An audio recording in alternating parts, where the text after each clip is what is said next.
In this quick video, I'm going to explain how to send or transfer money using Aircash, a simple and secure way to manage payments. Whether you're splitting bills, sending money to friends, or paying for services, here's how you can do it step by step. First, open the Aircash app and ensure you're logged into your account. If you haven't set up an account yet, download the app, register, and link your preferred payment method, such as a bank account or card.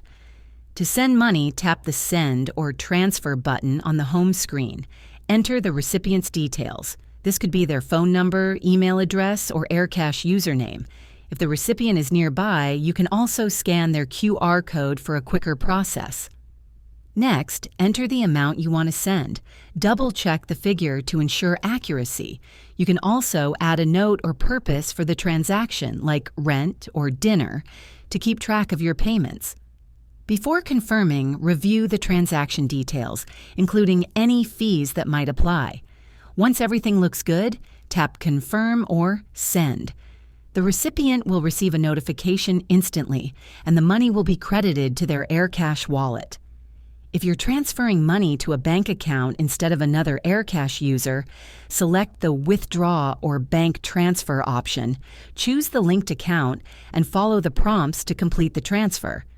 If this video helped you, please like and subscribe to the channel for more tips on managing finances and using apps like Aircash. Thanks for watching and enjoy seamless money transfers with Aircash.